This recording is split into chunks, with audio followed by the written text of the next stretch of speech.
determined your fate. I've never seen so clear. I feel the end and it's near. The day of reckoning's here. The sound of deafening fear. You gon' die if you try. You just might get a little bit of trouble. K-N-I-F-E, right in your side. You will never see me coming. You gon' die if you try. You just might get a little bit of trouble. K-N-I-F-E, right in your side. You will never see me. My energy is next level, so damn you better be careful. I got an angel and devil, he stabs me straight in the temple. I'm ready to be a rebel. I've got a lot of potential hidden inside of this vessel. That shit is so exponential.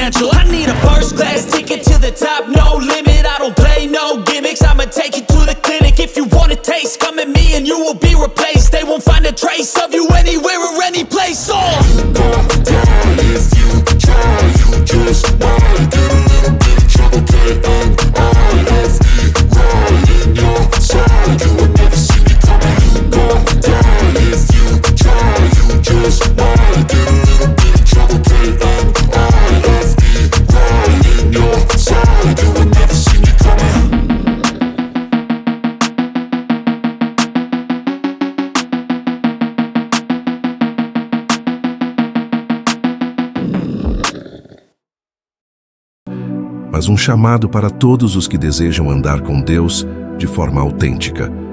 Agora, há um terceiro mistério, e talvez o mais impactante, porque ainda não aconteceu completamente, mas se aproxima. É o que as Escrituras chamam de o momento em que os vivos serão transformados e os mortos ressuscitarão. Trata-se do arrebatamento, o evento profético que simboliza a vitória definitiva sobre a morte. Segundo as profecias, haverá um dia em que o próprio Senhor chamará os seus, e aqueles que estiverem prontos serão tomados num piscar de olhos. É difícil imaginar algo tão grandioso, pessoas sendo levantadas, a morte perdendo seu poder diante da promessa do Criador. Muitos tentam interpretar esse acontecimento de forma figurada, mas para quem vive pela fé, o significado é claro. Deus cumpre o que promete.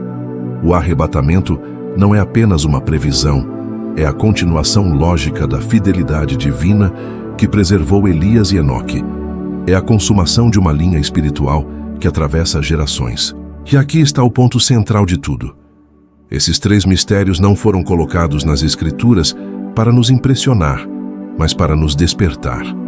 Eles nos mostram três caminhos distintos, mas conectados, sobre o poder de Deus diante da morte. Em Elias, vemos a coragem da fé ativa, aquele que confronta o erro e permanece firme mesmo quando o mundo inteiro se opõe. Em Enoque, vemos a serenidade da caminhada íntima com Deus, uma fé que não precisa de palco, mas transforma tudo ao redor. E no arrebatamento, vislumbramos a recompensa final, a prova de que a vida terrena é apenas o início da história. São três reflexos de um mesmo princípio. A vida com Deus nunca termina. Ela apenas muda de forma, mas há algo ainda mais interessante. Em todas essas narrativas, o elemento humano jamais desaparece. Elias sente medo, cansaço e solidão. Enoque vive em uma geração corrompida. Os fiéis do fim dos tempos enfrentam dúvidas e crises. Mesmo assim, todos escolhem permanecer. Esse é o verdadeiro ensinamento desses mistérios, a invulnerabilidade da fé. Ela não está na ausência de tribulação, mas na certeza de que por trás de cada evento natural existe um propósito eterno. Deus nunca é surpreendido, nunca fica sem plano e nunca abandona quem caminha com ele. Elias entregou seu manto a Eliseu para que o trabalho continuasse.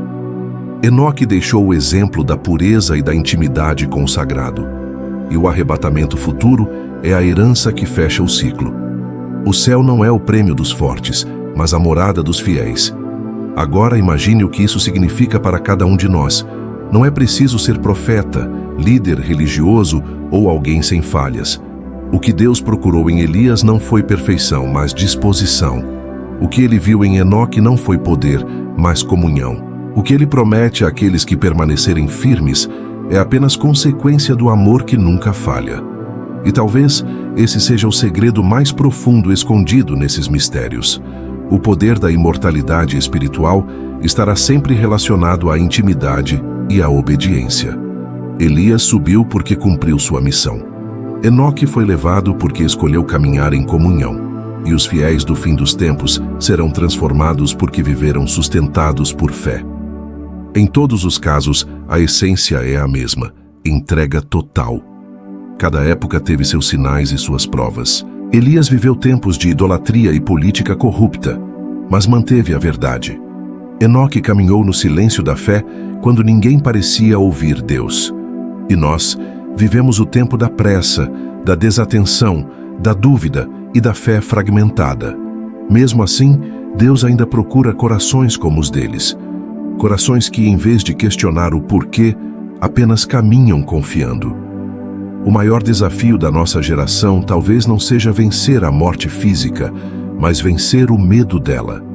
Quando a alma entende que pertence à eternidade, ela se torna livre em meio ao caos. Esses três mistérios servem, portanto, como espelhos. Eles não existem para nos distanciar, mas para nos lembrar daquilo que ainda podemos ser. E talvez, no fundo, exista um quarto mistério escondido, aquele que acontece toda vez que alguém decide recomeçar com Deus. Quando um coração endurecido se quebra e volta a amar, algo morre e algo renasce. E isso também é uma forma de vencer a morte. Nem sempre a imortalidade precisa se manifestar de forma sobrenatural. Às vezes, ela está no simples ato de permanecer, perdoar e continuar acreditando. A verdadeira vida eterna começa quando entendemos que o que Deus quer não é apenas nossa presença religiosa, mas a rendição do coração. Elias, Enoque e os fiéis do fim dos tempos são símbolos de transformação, mas também convocações. Eles representam convites pessoais, portas abertas para que cada um decida qual será a sua resposta diante do chamado do céu. Ao olhar para esses 3 mistérios, somos lembrados de algo essencial. Tudo o que Deus faz tem continuidade. Nada que vem dele termina no vazio. Elias sobe, mas deixa um sucessor. Enoque é levado, mas deixa uma lição. O arrebatamento virá e deixará a eternidade.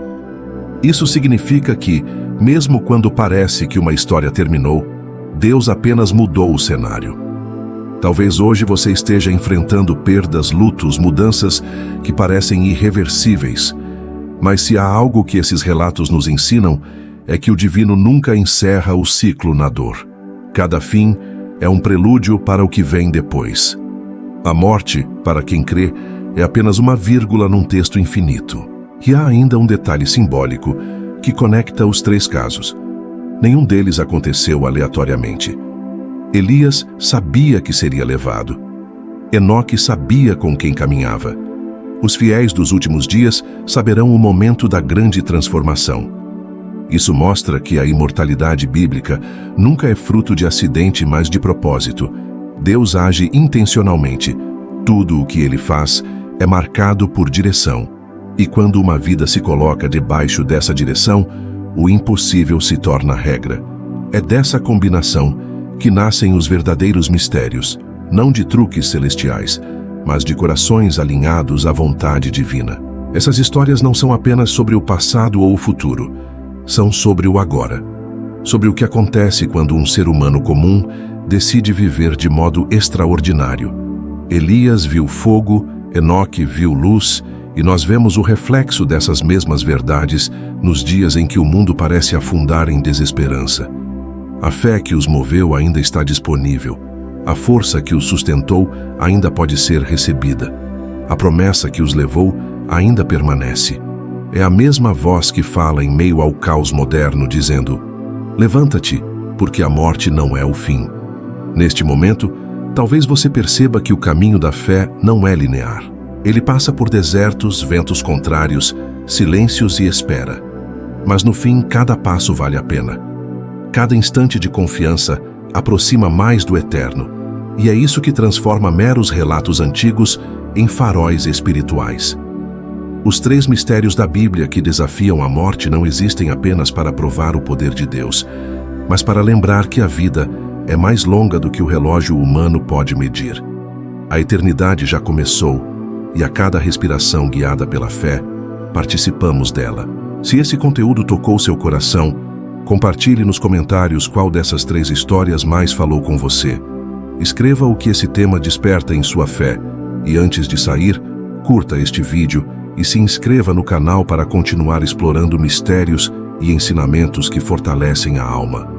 Cada comentário, cada like, cada inscrição ajuda essa mensagem a alcançar mais pessoas que precisam ouvir que a morte não tem a última palavra.